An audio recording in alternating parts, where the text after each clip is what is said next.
concebido nuestro mejor regalo, el Señor Jesucristo. Pero como ya les dije, y aquí es donde tenemos que tener bien ya las cosas en la memoria, Dios no improvisa. Quizás para nosotros, para los seres humanos, para la historia, la vida de Jesús comenzó allí, en ese pueblo de Belén, hace unos 2000 años.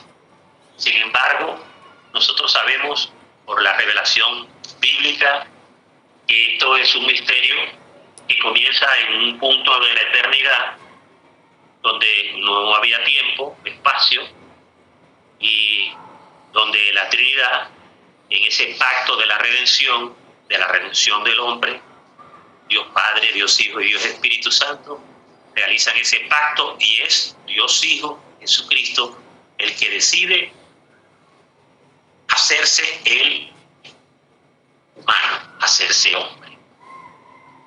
Y ese es un pacto eterno. Quiere decir, después que Jesucristo nace como humano, porque ya existía como Dios, un punto, repito, de la eternidad, cuando Él nace como humano, ya Cristo adquiere ese cuerpo, esa forma humana, y es la que tiene actualmente, porque eso es a perpetuidad. Jesucristo muere, resucita con un cuerpo glorificado, ese es el cuerpo que tiene Cristo, el mismo cuerpo. Está a la diestra de Dios Padre con el cuerpo que resucitó. Entonces es algo grandioso saber esto, y más grandioso es saber que es el cuerpo que se ha prometido. Dios ha prometido a los que le aman, a nosotros, a sus santos, a su pueblo, a la iglesia. Seremos semejantes a Cristo, de la misma manera que Cristo tiene ese cuerpo glorificado, resucitado, de ese cuerpo también, así vamos a ser, con ese mismo cuerpo. Ahora bien, ese acto milagroso que se realizó en ese pueblo de Belén, eso tiene su historia, ¿no? Desde el punto de vista humano. ¿Cuándo comenzó eso? En el libro de Génesis, acompáñenme por favor en el libro de Génesis, en el capítulo 3, busquen allí y se ubiquen en el versículo 14.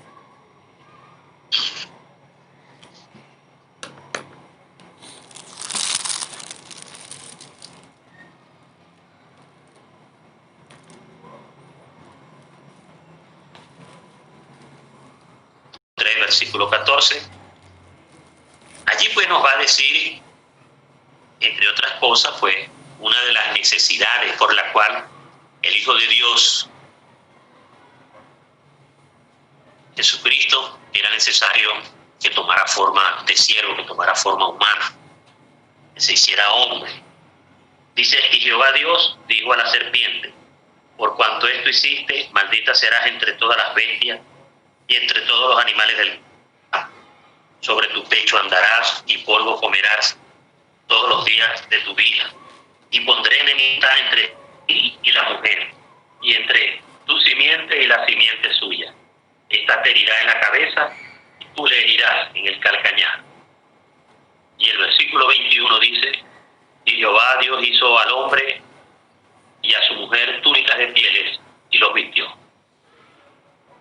El pacto de redención ya preparado por Dios antes de la caída del hombre tenía que ver con todo esto y tenía que ver con la humanidad de Cristo, con que el Hijo de Dios se hiciera hombre. Cuando Satanás tentó a la mujer, la hizo caer, engañó a la mujer, y la mujer al hombre, y desobedecieron a Dios. El Señor hizo esta sentencia. Dijo, pondré enemistad entre ti y la mujer, entre la serpiente y la mujer, entre tu simiente y la simiente suya. La simiente de la mujer es Cristo, en este versículo. Y dice, esta te herirá en la cabeza. Cristo herirá a Satanás en la cabeza. Y Satanás iba a herir a Cristo en el calcañar. Luego sigue este capítulo de Génesis, y el 21 dice, y Jehová Dios hizo al hombre y a su mujer túnicas de pieles y los vistió. episodio, el pasaje, los vistió porque ellos se vieron que estaban desnudos. Dios les preguntó, ¿y quién les dijo que estaban desnudos? ¿Comieron de lo que les dije que no comieran? Ustedes desobedecieron. Allí pues la sentencia fue dura contra el hombre, ¿no? Dura en el sentido no injusta, ¿okay? No injusta, sino que fue fuerte. Primero la muerte entró por ese pecado, la muerte espiritual y la muerte física. Y Adán y Eva se escondieron de Dios entre los árboles, se hicieron vestiduras con hojas de higuera, y Dios los consiguió, los encontró, porque es imposible esconderse de Dios con su omnipresencia. Y ellos estaban vestidos, querían presentarse, no sé, ante Dios con su propia justicia, con sus propios vestidos.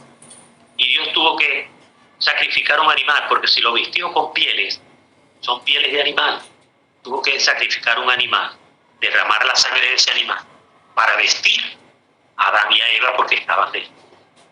Es la misma condición de los seres humanos actualmente, de nosotros. Nosotros, mientras no tengamos a Cristo en el corazón, mientras no teníamos a Cristo en el corazón, estábamos desnudos, estábamos desprovistos de la justicia de Cristo, y por lo tanto estábamos condenados, estábamos bajo la ira de Dios, porque estábamos viviendo bajo el pecado, bajo la maldición del pecado. Y era necesario que el mismo Dios hiciera y resolviera esta situación. Una ofensa tan grande contra el Creador como Dios solamente podía ser remediada por un sacrificio tan grande como el sacrificio de su Hijo Cristo.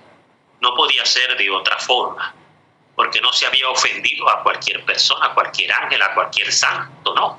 Y cuando digo a cualquier ángel no me refiero a Ángel Durán, sino me refiero a los ángeles, ¿no? Cuidado aquí con esas palabras. Entonces, fíjense, por eso es que ese pacto, y por eso es que esto nos vaya llevando hasta acá, hasta este gran acontecimiento. ¿Cómo Dios iba a cumplir esto? Esto no lo sabía nadie, esto era un misterio. Esto quizás se leía y pero ¿y la serpiente? ¿Y quién es la serpiente? ¿Y quién es la simiente? ¿Y qué significa que Dios hiciera pieles y viese al hombre? Ese versículo algunos lo llaman el protoevangelio. Bueno, significa esto, hasta donde nos ha traído hoy en día el Señor. Por eso es que el Señor se hizo hombre, para poder cumplir con toda esa planificación, con todo eso que el Señor Dios había hecho para salvar al hombre. Fíjense, la Biblia está llena de textos. No puedo leerlos todos, porque imagínense, que afirman la humanidad de Cristo. El hermano comenzó leyendo uno que yo tengo aquí, Isaías 9, 6 al 7. También tenemos a Miqueas 5:2. En la Biblia a mucha gente se le afirmó, se le dijo, se le anunció sobre el nacimiento de un niño, no el nacimiento de un espíritu, porque recordemos, ¿no? Recordemos también eso. Tenemos que hablar de la humanidad de Cristo, porque así como tuvo enemigos la divinidad de Cristo, como los arrianos, como los ebionitas, que eran enemigos de la divinidad de Cristo, también hubo enemigos de la humanidad de Cristo, como los gnósticos. Entonces, por eso es que hay que para todas esas herejías, para todos esos enemigos, que por cierto Juan los llama anticristo, aquellos que pensaban que Cristo era pura apariencia y que no fue un humano, y por eso es que también Juan escribe en las epístolas lo que vieron nuestros ojos, lo que vimos, lo que palparon nuestras manos, tocante al verbo de vida, es decir, Juan como explicando y diciéndolo en nuestras propias palabras, miren, yo lo vi, yo lo sentí, yo lo toqué, era humano, no era un espíritu, no era algo aparente, Jesucristo era humano, pero el mismo Juan se encarga también de decir, pero también era Dios, era divino. Un misterio que nosotros no podemos desentrañar totalmente y que solamente a través de la fe y de algunos estudios podemos pues llegar a esta conclusión. Entonces hay a María, por supuesto, su madre, que la iba a llevar al bebé en el vientre durante 9 meses, pues se le anunció, el ángel le anunció en Lucas 1, 31 al 35. A José también se le anunció. Por cierto, también se escribe en Mateo y Lucas, se encargan de dar una genealogía de un humano. Si no, no tiene sentido. Simeón, aquel viejito que estaba esperando por una promesa que le había dado el mismo Dios, que no iba a morir hasta que no viera la salvación de Israel, hablando del Mesías. Y bueno, y él tuvo la oportunidad de cargar al Mesías y decir, bueno, Señor, ahora puedes despedir a tu siervo.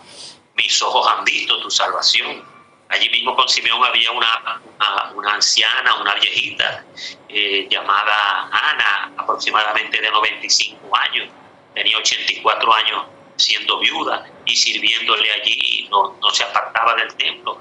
Y ella también profetizaba acerca de este niño, de un niño. Ellos estaban conscientes de lo que estaban hablando de un niño de carne y hueso. Zacarías, el papá de Juan igualmente, y Elizabeth. Bueno, y también a un grupo de personas. Se le anunció a los pastores y se le anunció a los magos. Así que la Biblia enseña claramente, pues, en todos estos escritos sobre la humanidad de Jesucristo. Así que yo no sé los gnósticos de dónde terminan pues sacando todas estas cosas. Así que sobre las razones de la encarnación, de por qué era necesario, por qué era preciso que Jesucristo, el Logos, vamos a decir el Hijo de Dios, se hiciera humano, entre otras cosas, pues como les dije, porque la única forma de cumplir la promesa de allá del Edén era que Cristo se hiciera hombre. La otra razón es porque Cristo venía a revelar a nuestro Dios invisible. A Dios nadie le ha visto jamás, nadie le ha visto, pero dice Juan que el unigénito le ha dado a conocer. Dice Juan 1:18, ya que el verbo se hizo carne y habitó entre nosotros. Y 1 Timoteo 3:16 dice que grande es el misterio de la piedad, que Cristo fue, que Dios fue manifestado en carne, Dios manifestado en carne. Y también cuando se hace el anuncio en Mateo 1, versículo 23, se le dice, incluso ya Jesucristo, fíjense que Jesucristo ya traía hasta el nombre puesto, ¿no? Los padres no tuvieron que preocuparse qué nombre le iban a poner, sino que ya le dijeron, y se llamará su nombre Emanuel, que significa Dios con nosotros. Así que esto queda bien claro aquí entonces, que una de las razones para que nuestro Señor Jesucristo se hiciera humano era para darnos a conocer al Dios invisible. Llegamos a conocer más de Dios por nuestro Señor Jesucristo. Lo que de Dios se conoce, lo que de Dios nos ha dado a conocer, está por la creación, por la naturaleza, por su palabra, pero en los últimos tiempos y definitivamente en la máxima revelación es a través de su Hijo Jesucristo. Otra de las razones por las cuales el Señor Jesucristo toma forma humana es por el pacto davídico. Se le había dicho en el libro de Samuel a David que siempre iba a haber uno de sus descendientes ocupando el trono. Y es en este caso Jesucristo el que en los postreros tiempos, en los últimos tiempos, ese rey que va a estar ocupando el trono se llama Jesucristo. ¿Okay?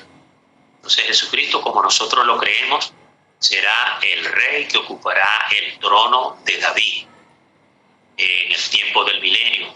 Nosotros somos de los que creemos en el milenio.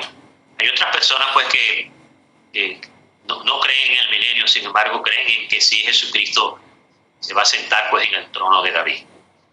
Así que esa sería la tercera razón. Y la otra razón, por supuesto, es que porque Cristo debía ser primicia de la resurrección, ser el primero de la nueva creación.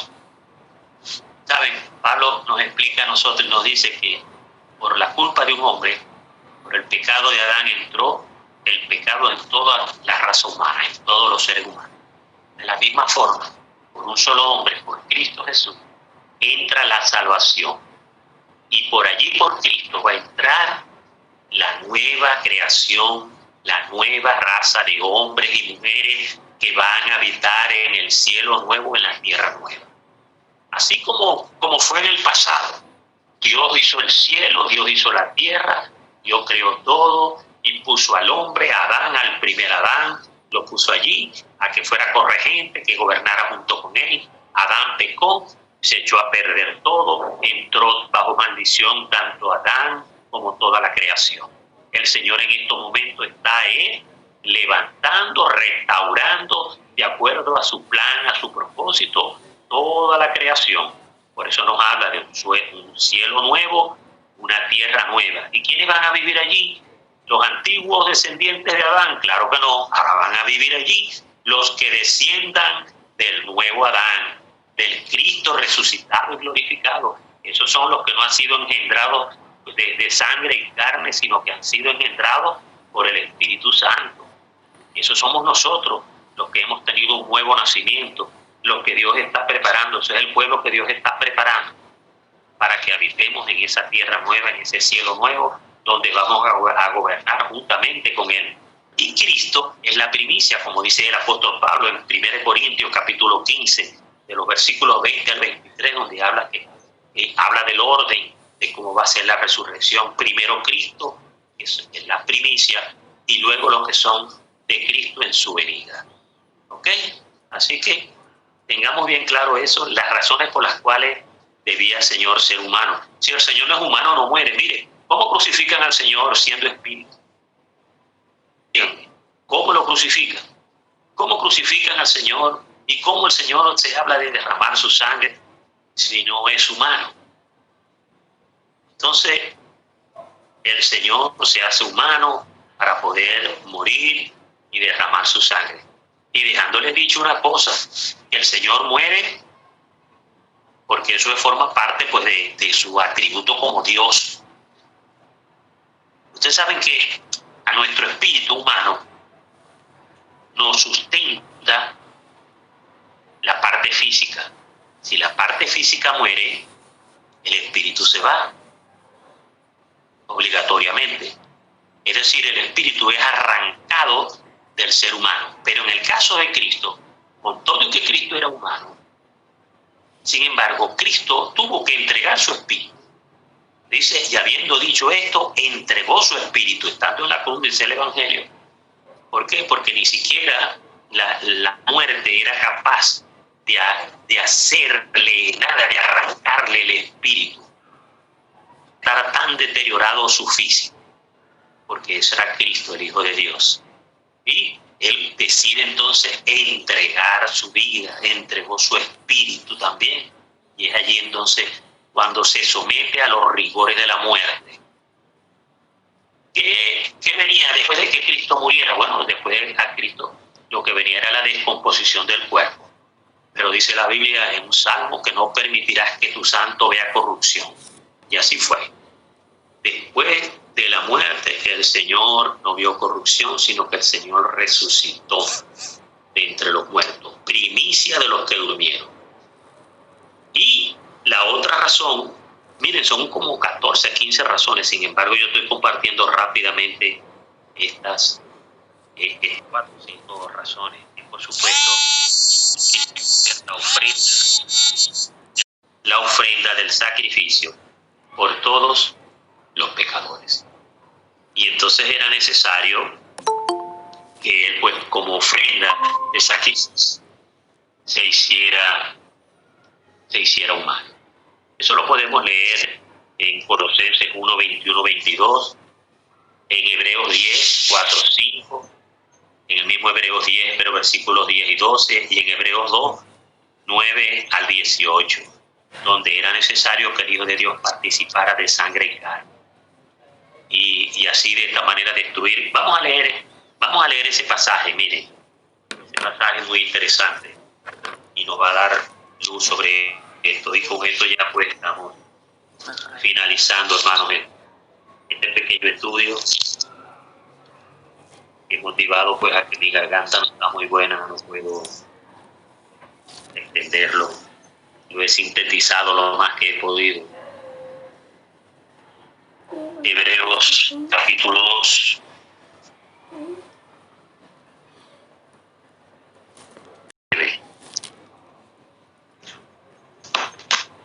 Dice, pero vemos a aquel que fue hecho un poco menor que los ángeles, a Jesús, coronado de gloria y de honra, a causa del sufrimiento de la muerte, para que por la gracia de Dios gustase la muerte por todos.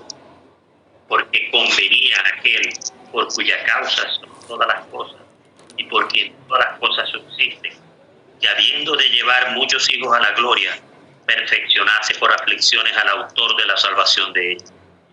Porque el que santifica y los que son santificados, de uno son todos, por lo cual no se avergüenza de llamarlos hermanos.